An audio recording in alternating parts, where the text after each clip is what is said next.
Hello दोस्तों, राम राम जी। कैसे हो आप सब? आई होप आप सब ठीक होगे और मैं भी एकदम ठीक हूँ। तो आज की वीडियो में हम देखेंगे जल्दी से अस्तर वाले सूट की कटिंग कैसे करें। तो चलिए शुरू करते हैं। तो देखिए, सूट में गला भी रेडीमेड बना हुआ है। तो इसके हम सही तरीका देखेंगे कि कैसे कटिंग करें जिससे हमारा गला बिल्कुल परफेक्ट बैठे। तो आप देख सकते हैं, सूट को फ्रंट पार्ट की कटिंग करेंगे ना पहले। तो फ्रंट पार्ट को ऐसे रख लेंगे, देखिए इस तरीके से रख लेंगे और सीधा ही रख लेंगे और सीधा ही इस तरीके से पकड़ते हुए बीचों बीच पकड़ते हुए देखिए इस तरीके से रख लेंगे सूट को। और इस तरीके से देखिए, जो हमारा गला है उसको भी सेट कर लेंगे और बीच की जो डिजाइन है उसको भी सेट कर लेंगे। अच्छे से बीचों बीच रख लेंगे, एकदम अच्छे से इस तरीके से सेट कर लेंगे। ये देखिए,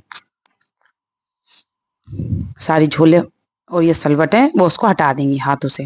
अब लंबाई देख लेंगे सूट की। तो हम पूरे फुल लंबाई रख रहे हैं सूट की। अगर ज्यादा लंबाई होती तो जो नीचे जो डिजाइन है पट्टी है उसको उधेड़ के ऊपर लगाना होता है, ये कट करके। अब गले का नाप देखेंगे, मतलब गले की लंबाई। तो गले की लंबाई है 6.5 इंच। तो हमको तैयार लंबाई सही चाहिए सूट की 6 इंच। आधा इंच मार्जिन में चला जाएगा। अगर इसकी बाई चांस लंबाई कम या ज्यादा होती, अगर कम होती तो उसको हम उधेड़ के फिर दोबारा से बड़ा करके बनाते गले को, और ज्यादा होती तो ऊपर से कट कर देते। अब देखिए, सूट का तीरा देखना होता है। सबसे पहले आप देखेंगे तीरा।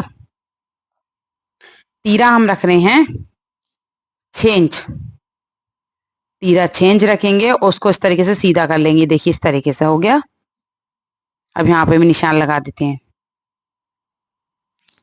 और इसका आर्मूल रख रहे हैं हम 6.5 इंच। तीरा 6 और आर्मूल 6.5।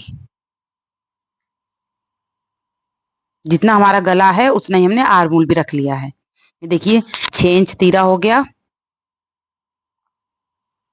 यहाँ से भी नाप लेते हैं एक बार। ये देखिए इस तरीके से ये तीरा हो गया हमारा 6 इंच। अब यहाँ से ये देखिए आर्मूल 6.5 इंच, जितना हमारा गला था वही हमने रख लिया है 6.5 इंच। 6 इंच तीरा, 6.5 इंच आर्मूल, और इस तरीके से निशान लगा देंगे। ये देखिए हो गया यहाँ पर। आई होप आपको समझ में आ रहा होगा। अच्छे से पहले गले को नापना होता है, हम आपको बार बार बता रहे हैं। देखिए इस तरीके से यहाँ से नाप रहे हैं हम। अब सूट के फिटिंग पे निशान लगाते हैं। तो यहाँ पर निशान लगाएंगे हम 9 इंच पर। अब 9 पे हमने क्यों निशान लगाया है ये भी तो देख लीजिए आप। कितनी लूजिंग डालनी होती है फिटिंग के बाद हमको, जैसे फिक्स नाप लेते हैं उसके बाद हमें कितनी लूजिंग डालनी होती है। 9 और 9 कितना हो गया 18, और 18 18 कितना हो गया 36। अब 36 हमारा फिक्स नाप तो नहीं था। जितना हम अपने कस्टमर का नाप लेंगे फिक्स नाप, उसमें हम 3 इंच लूजिंग डालनी होती है। जैसे हमारा फिक्स नाप था 33 इंच, 33 इंच में 3 इंच लूजिंग डाली हमने। 34 35 36, 36 हो गया। अब 36 के हिसाब से हम सूट की स्टिचिंग करेंगे। 36 का आधा कितना हुआ 18, और 18 का आधा कितना हुआ 9 इंच। ये देखिए इस तरीके से 36 का आधा कर लेंगे इंची टेप की सहायता से ही। 18 हो गया और 18 को आधा करेंगे तो आएगा 9 इंच पे मार्किंग कर लेंगे। अब इंची टेप को इस तरीके से रखेंगे, देखिए सीधा, और हिप पे मार्किंग करेंगे 14 इंच पर, और जो हमारी कमर है उसको हम 7 इंच पर मार्किंग करेंगे। अब इसमें हमें जिस तरीके से हमने अपनी मतलब लूजिंग डाली थी चेस्ट में, उसी हिसाब से हम लूजिंग डालेंगे कमर में और हिप में। आप चाहें तो कमर में 2.5 इंच की लूजिंग डाल सकते हैं अगर कस्टमर को ज्यादा फिटिंग का चाहिए तो, इसलिए बस 3 इंच की लूजिंग ठीक होती है। अब यहाँ पर इंची टेप रखेंगे, देखिए कमर पर।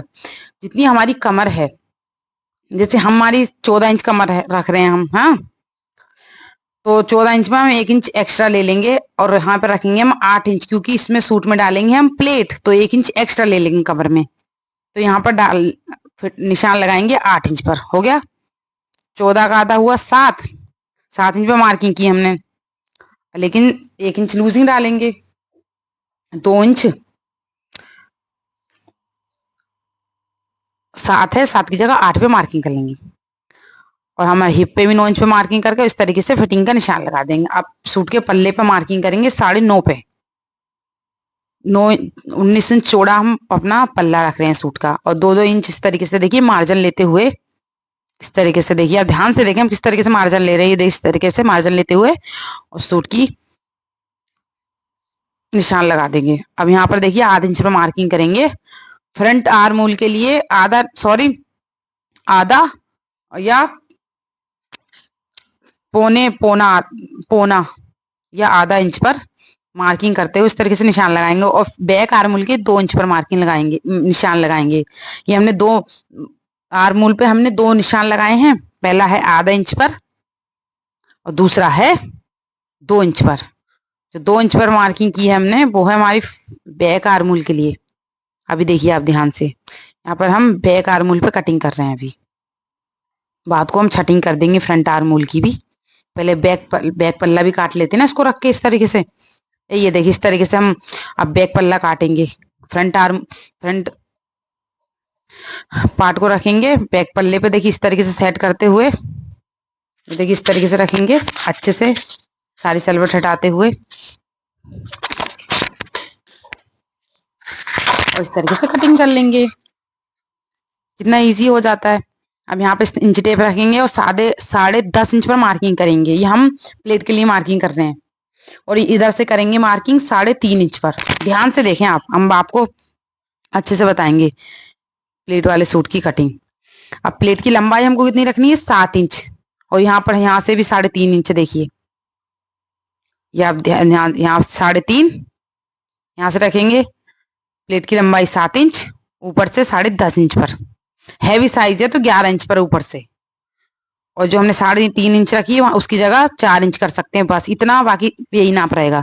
7 इंच की प्लेट रहेगी वो। हाँ, प्लेट की लंबाई 7 इंच रहेगी। इतना हो सकता है बस हैवी साइज में। अब इस तरीके से देखिए हम निशान लगा देते हैं प्लेट के। हम 4 प्लेट डालेंगे, 2 आगे 2 पीछे। तो बैक पल्ले पे भी प्लेट के निशान लगा लेंगे इस तरीके से, और फ्रंट पर भी। अब देखिए फ्रंट आर्मोल को छांट लेते हैं इस तरीके से। देखिए बैक आर्मोल तो हो गया हमारा, उसको हटा दिया हमने बैक आर्मोल का पल्ला, फ्रंट आर्मोल का छांट लिया। अब कटिंग करेंगे स्लिप की। तो इस तरीके से कपड़े को रख लेंगे। देखिए 4 फोल्ड में कपड़ा हो गया हमारा। जो हम जिस साइड हम बैठे हैं वो बंद साइड है और आपकी साइड खुला है। अब इस तरीके से देखिए, जितनी आपकी बाजू की लंबाई रखनी है उसमें आप 2 इंच एक्स्ट्रा ले लें। जैसे हम रख रहे हैं 16 से 17 इंच अगर रखनी है तो उसमें 2 इंच एक्स्ट्रा ले लें। जैसे हमने 2 इंच एक्स्ट्रा लिया है देखिए। और इस तरीके से जो बाजू की चौड़ाई रखनी है हमको 9 इंच, क्योंकि जो हमारे चेस्ट था ना 9 इंच था, तो बाजू की चौड़ाई भी 9 इंच लेनी है। कोई कुछ झंझट नहीं करना। अब इस साइड से 3 इंच पर मार्किंग करेंगे और ये 2 इंच पर मार्किंग करेंगे। ऊपर से हमने 3 इंच पर मार्किंग की है, और जो ये आर्मोल की गोलाई के लिए हमने 2 इंच पर मार्किंग करने के बाद इसका इस तरीके से बाजू में शेप दे देंगे। और यहाँ पर 5 इंच पर मार्किंग की हमने बाजू की हमारी जो मोड़ी है, और 2 इंच एक्स्ट्रा ले लेंगे मार्जिन के लिए, और इस तरीके से मार्किंग कर देंगे। ये देखिए इस तरीके से उसको कर लेते हैं कट जल्दी से। अब ये देखिए, अब बैक आर्मोल को मतलब फ्रंट आर्मोल को छांट लेते हैं, सॉरी। अब यहाँ पर इस तरीके से पल्ले को उठाएंगे, 2 पल्ले उठा लेंगे और 1.5 इंच बैक रख लेंगे। ये देखिए 1.5 इंच बैक रखते हुए इस तरीके से छांट लेंगे आर्मोल को। आप चाहे तो 1 इंच भी रख सकते हैं अगर आपका साइज थोड़ा कम है तो छटिंग में। अब लास्ट में काट लेंगे हम अपना अस्तर। तो अस्तर के लिए हमारे पास ये दुपट्टा। तो कस्टमर की मांग थी कि इस दुपट्टे से ही अस्तर बना दीजिए सूट का। तो हमने कहा ओके। तो इस तरीके से देखिए रख लेंगे। 4 फोल्ड कर लिए हैं हमने। एक बार में अस्तर की कटिंग कर लेंगे। अस्तर में कोई झंझट नहीं होती है, वरना अस्तर का सूट काटने में भी मतलब तरीका होना चाहिए ना, तो टाइम नहीं लगता है। अब एक बार में काट लेंगे दोनों पल्ले। ये बैक पल्ला रखेंगे इसमें हमें, क्योंकि हमने बैक आर्मोल चाहिए ना। बैक आर्मोल भी कट जाएंगे इसलिए। और फ्रंट आर्मोल तो जो हम जब स्टिचिंग करेंगे तो स्टिचिंग करते समय जो फ्रंट आर्मोल में जो फालतू कपड़ा होगा उसको छाड़ देंगे, और बैक आर्मोल हमारा ऐसे ही रहेगा। और इस तरीके से देखिए कटिंग कर लेते हैं। ये देखिए, जो नीचे से हमें 3 इंच फोल्ड करना होता है सूट, इस तरीके से फोल्ड करेंगे तो हमारा पूरा अस्तर आ जाएगा। ये देखिए